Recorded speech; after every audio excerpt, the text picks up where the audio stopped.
আসসালামু আলাইকুম এভরিওয়ান। আমার নাম মোহাম্মদ তাসমিম রহমান শেখ। আমি খুলনা প্রকৌশলী বিশ্ববিদ্যালয়ে বর্তমানে বিসিএম ডিপার্টমেন্টে অধ্যয়নরত রয়েছি। আজকে আমি তোমাদের উচ্চতর গণিতের দ্বিতীয় পত্রের তৃতীয় অধ্যায় জটিল সংখ্যার উপর ক্লাসটি নিব। তাহলে শুরু করা যাক আজকের ক্লাসটি।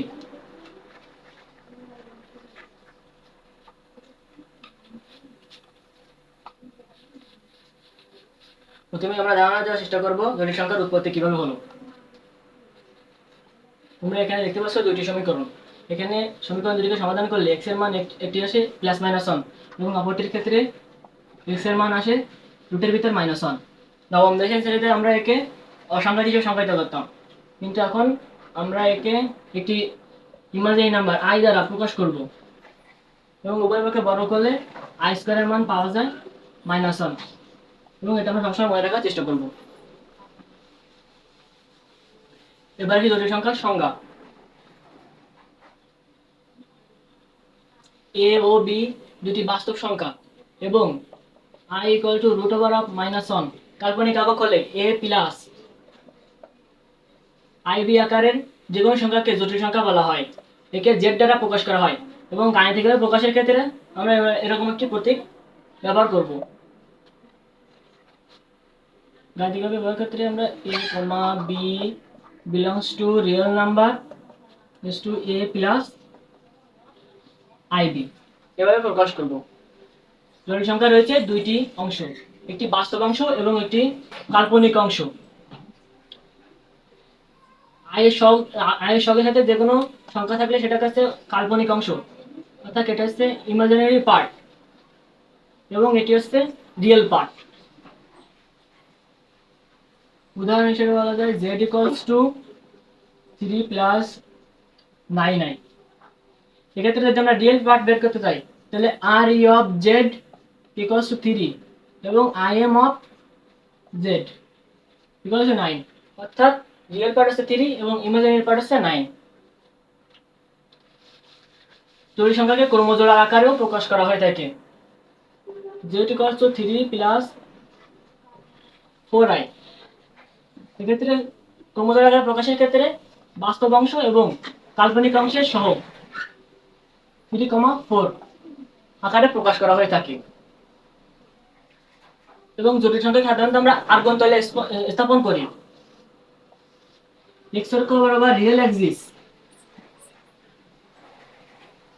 এবং y অক্ষ বরাবর ইমাজিনারি অ্যাক্সিস বিবেচনা করে যে সমতল গঠন করা হয় তাকে আর্গন তল বলা হয়ে থাকে। x অক্ষের ধনাত্মক দিক বরাবর 3 একক এবং y অক্ষের ধনাত্মক দিক বরাবর 4 একক নিয়ে আমরা ক্রমজোড়টি স্থাপন করি। মূলবিন্দু 0 থেকে ক্রমজোড় পর্যন্ত দূরত্বকে বলা হয় মডুলাস।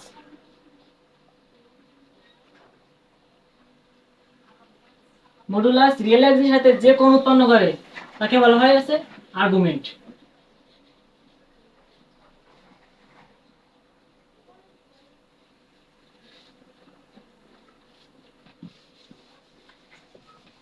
এবার আসি জটিল সংখ্যার অনুবন্ধী। জটিল সংখ্যার অনুবন্ধীকে জেড বার দ্বারা প্রকাশ করা হয়ে থাকে। এক্ষেত্রে বাস্তব অংশ ঠিক থাকবে, কিন্তু ইমাজিনারি অংশের ক্ষেত্রে প্লাস থাকলে মাইনাস এবং মাইনাস থাকলে প্লাস হবে, অর্থাৎ এক্ষেত্রে হবে -4i। এবার আসি বিস্তারিতভাবে জটিল সংখ্যার মডুলাস নির্ণয়।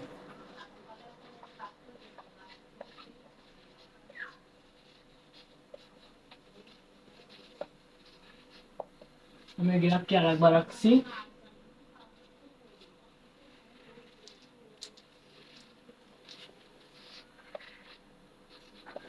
z equal to x plus iy,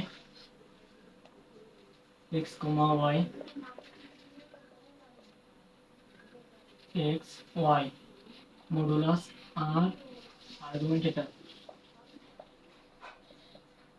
এখানে r equal to মডুলাস এটা equal to argument.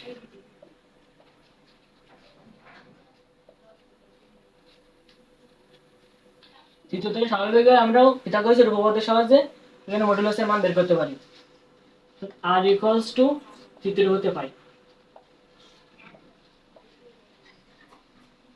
R equals to root over of X square plus Y square. আমরা সহজে পিথাগোরাসের উপপাদ্য থেকে বের করতে পারি, কিন্তু আবার আমরা অন্যভাবেও মডুলাসের মান বের করতে পারি। হচ্ছে দুই বিন্দু দূরত্বের সাহায্যে। এটাকে আমি পি দ্বারা প্রকাশ করলাম এবং ও পি দূরত্ব হচ্ছে সরলরেখার ক্ষেত্রে আমরা জানি যে দুই বিন্দু দূরত্বের ক্ষেত্রে x মাইনাস জিরো তার whole square y minus zero তার whole square equal to root over of X square plus Y square. এই দুইভাবে ছাড়াও আমরা আরো একভাবে প্রকাশ করি মডুলাস নির্ণয় করতে পারি, সেটা হচ্ছে আর্গুমেন্টের সাহায্যে। আর্গুমেন্টের সাহায্যে দেখাচ্ছি। এখানে cos theta equal to x by r, x equal to r cos theta। এটাকে দিলাম এক নং সমীকরণ। sin theta আবার y by r, y equal to r sin theta। এটাকে দিলাম দুই নম্বর সমীকরণ। এক নং সমীকরণ দুই নং সমীকরণকে বর্গ করে যোগ করলে মডুলাসের মান আমরা পেয়ে যাব। এক স্কয়ার প্লাস দুই square x square plus Y square equal to r square cos square theta plus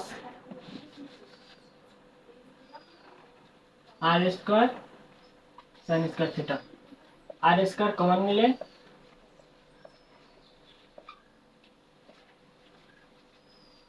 cos square theta plus sin square theta. আমাদের sin square theta plus cos square থিটার মান 1। x square plus y square equal to r square into 1, অর্থাৎ r equal to root over of x square plus y square.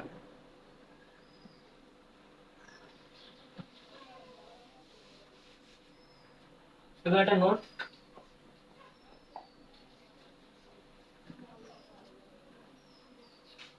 z equal to x plus iy জটিল সংখ্যার modulus.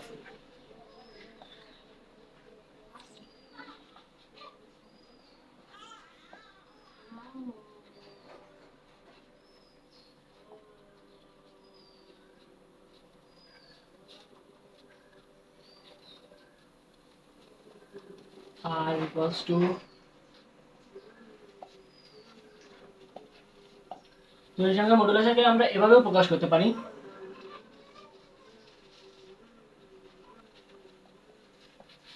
অর্থাৎ এখানে আসে এটা আছে বাস্তব অংশ এবং এটা আছে কাল্পনিক অংশ। অর্থাৎ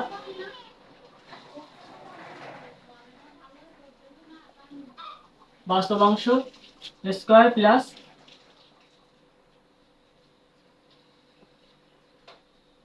কাল্পনিক অংশ স্কয়ার। তাহলে চলো একটা ম্যাথ করি। 3 প্লাস 9i এর মডুলাস নির্ণয় করো।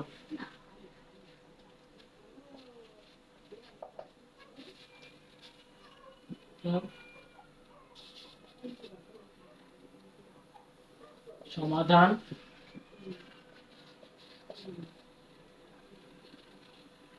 মডুলাস আর দ্বারা প্রকাশ করা হয়, অথবা z modulus of equals to root over of বাস্তব অংশ হোল স্কয়ার প্লাস কাল্পনিক অংশ whole square root over 90।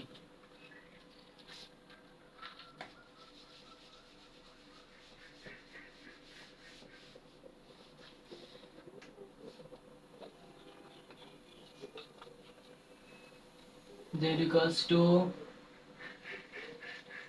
x plus iy হলে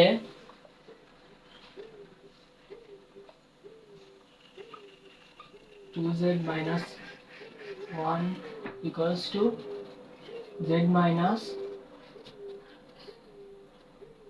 হলে এত এবং এত হলে প্রমাণ করো যে x square plus y square equals to 1 এটা প্রমাণ করতে হবে। তাহলে চলো ম্যাথটা করি।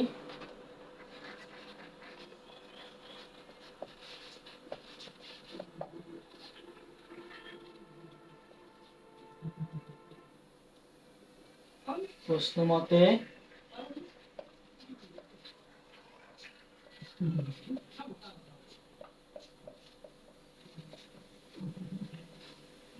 জেডের মান বসাই দিই।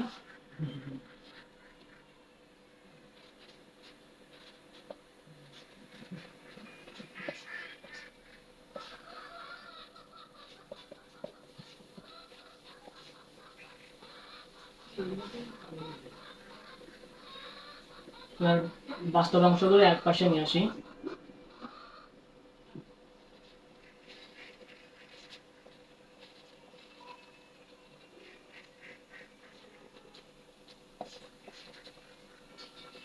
তার মডুলাস নির্ণয় করি 2x মাইনাস 1 তার হোল স্কয়ার প্লাস 2y তার হোল স্কয়ার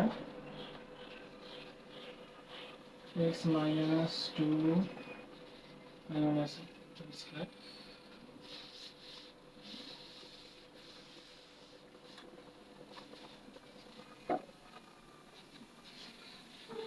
ওভাবে সে বর্গ করলে রুট ওভার উঠে যাবে 4x square minus 4x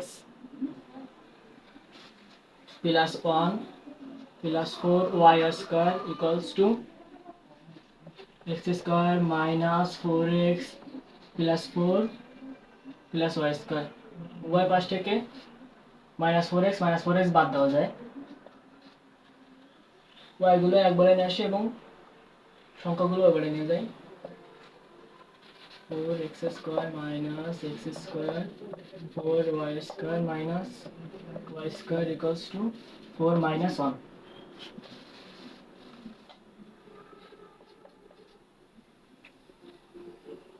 three x square plus 3y square equals to 3।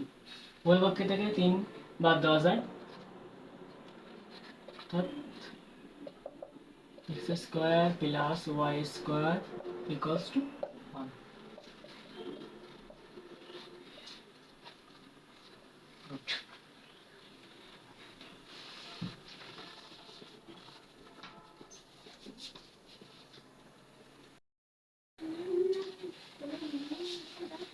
চলো আমরা আর একটা ম্যাথ করি।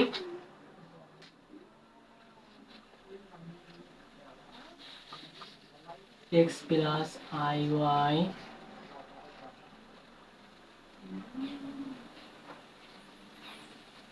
এবং z মাইনাস 2 ইকুয়াল টু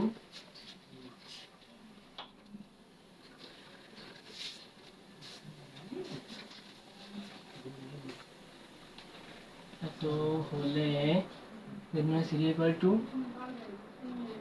একটি বৃত্তের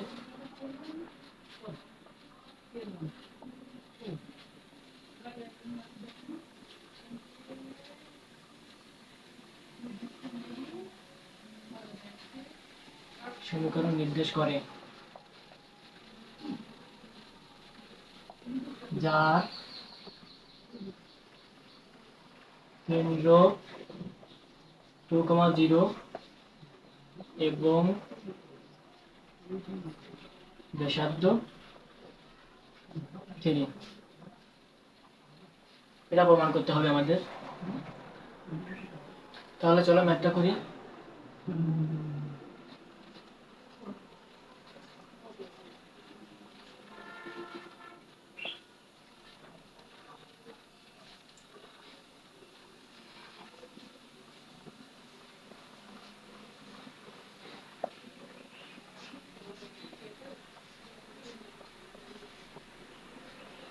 যেটার মান বসাই দিয়ে এবার x plus i y minus two equal to 3। বাস্তব অংশগুলো এক পাশে,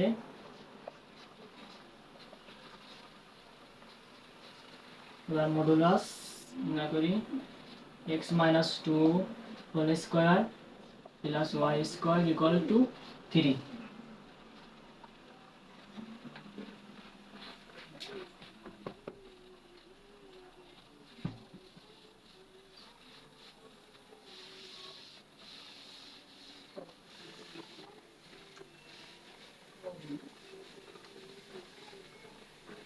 উভয় পাশে বর্গ করি, x minus two whole square plus Y square equal to 3 square বর্গ করে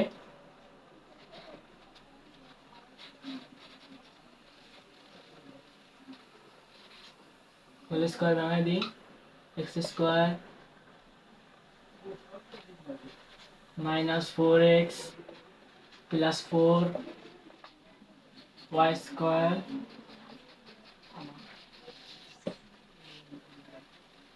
এবার দেখো এটা বৃত্তের সাধারণ সমীকরণে প্রকাশ করবো আমরা, x minus two whole square plus y minus 0 whole square equal to 3 square.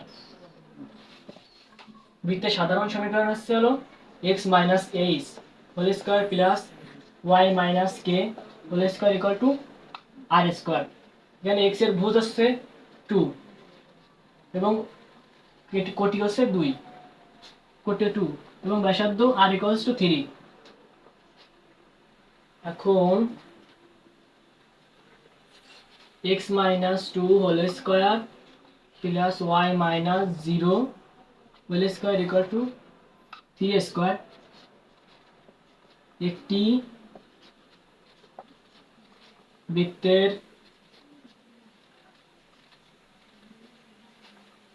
সমীকরণ নির্দেশ করে।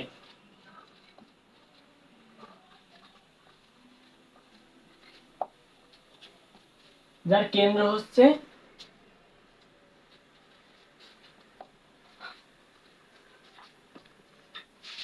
2,0 অর্থাৎ ভুজ 2 এবং কোটি 0 এবং ব্যাসার্ধ